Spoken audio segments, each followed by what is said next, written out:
Holy cow, that's so much better. So easy. We have Sara the swimmer. Pineapple is the most important thing you will learn as a beginner because it teaches you how to breathe on your own and save your own life. It's also the first thing you learn that will constitute you or define you as an official swimmer.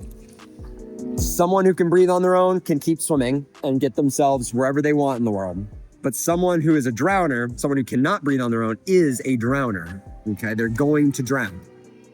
So the pineapple is super important. You have your arms out front. You start by kicking a little bit with your head down, and then you pull to roll.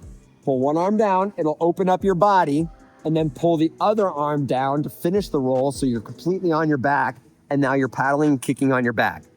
I'll give you a couple more examples, and they'll get a little bit faster and more fluid each time. But watch, I start with my arms out front, and I pull to roll. That opens up my body. This finishes the roll off and allows me to resume swimming on my back. I get my chin up and I paddle and kick underwater so that I can breathe and stay calm. All right? I'll show you again.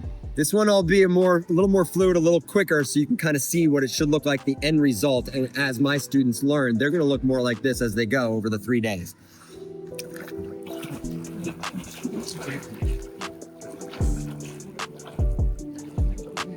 Now, the most common mistake beginners make is when they roll to their back, they don't lift their chin up. So it's priority number one that you lift your chin. Some of my swimmers, I force them to push their chin forward before they even roll so that it's there automatically. Most beginners make this mistake.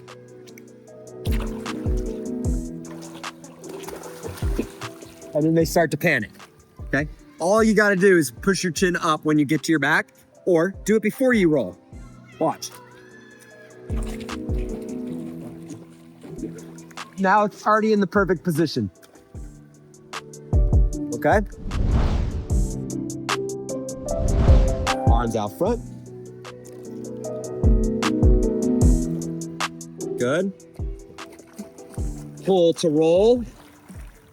And kick on your back. So much easier the fins make that. Holy. Now stand up.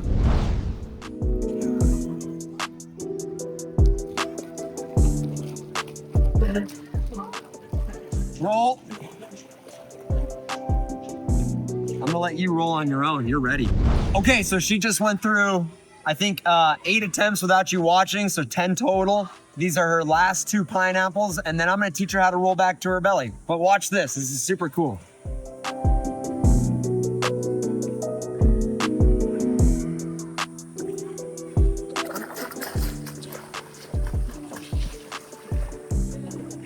Automatic. He's automatic. I got it.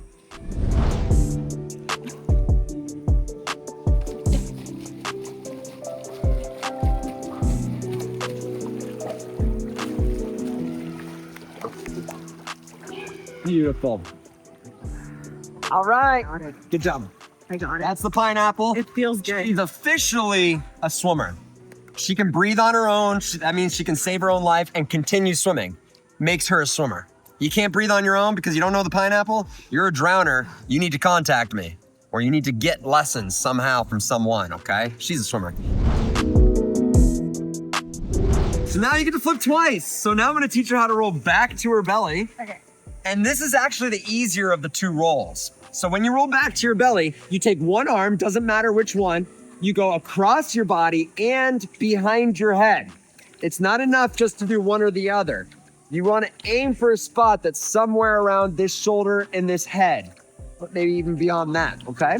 And the reason you're doing this is because your body, your arm will rotate your body back to its belly.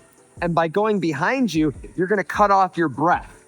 And so your face instinctually tries to go back to the water. So this is why this technique is the best one for rolling back to your belly. If you tried other things and it doesn't work, this is why. This forces your body to roll and it forces your breath to cut off, so your face instinctually goes back into the water.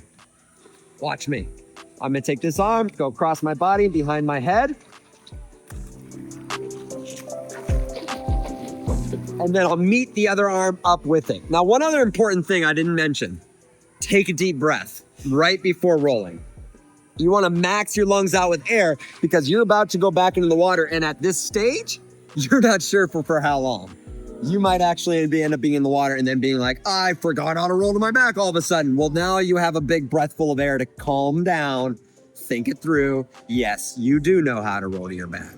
Roll to your back. But if you go back into the water with half your tank full of air, that panic moment when you go, I forgot how to roll to my back, that's gonna lead to oxygen deprivation, which leads to more panic, which leads to you blowing out your air and then drowning.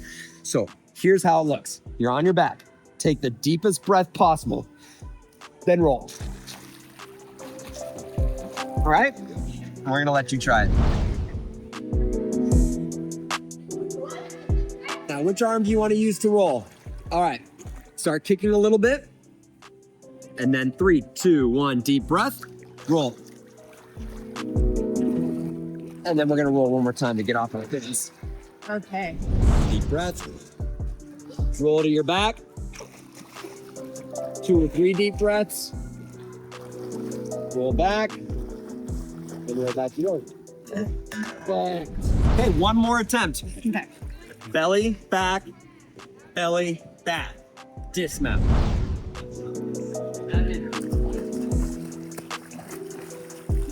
Good. Deep breaths. Roll.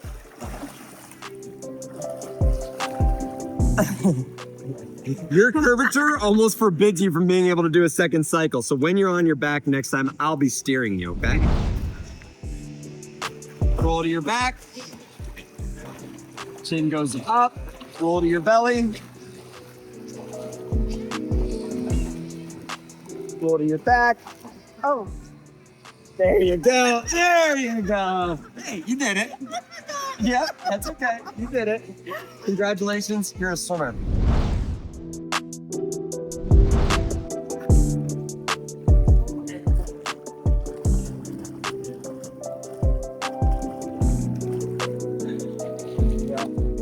Incredible. We've got a product that's going to change the world by saving humans. Holy cow. Yep, that was incredible.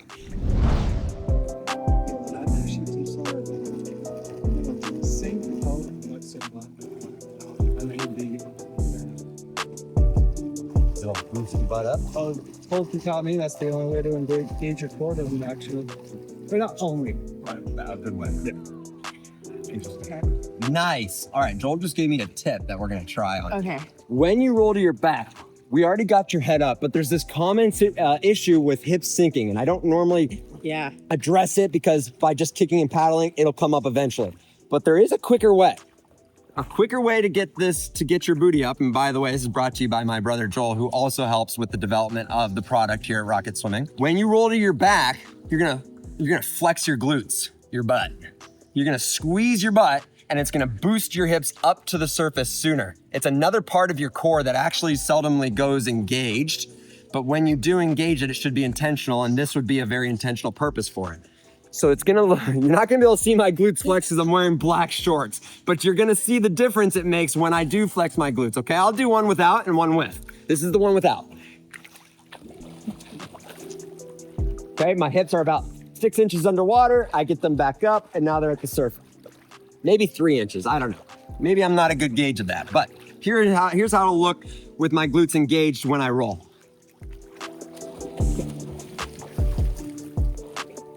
They stayed at the surface a lot better, okay?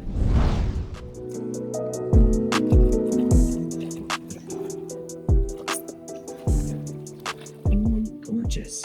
Holy cow, that's so much better. So easy. Yeah. When you flexed your glutes, it came up easier? Yes, because this entire time my hips have been dropping. Nice. Lean back, deep breath, paddles and kicks. Good. Couple breaths. Now a deep one.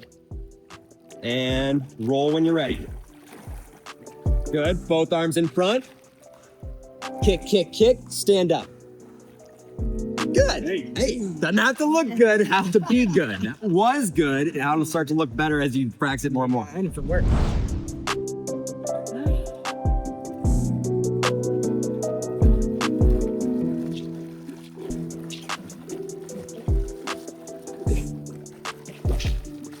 Yeah. Gorgeous. So much control. We have Sara the swimmer. If you guys want your own swim lessons with me in person, then email me right here. Sometimes there's a bit of a wait list and it might take a few months, but we will get you on the calendar and plan ahead.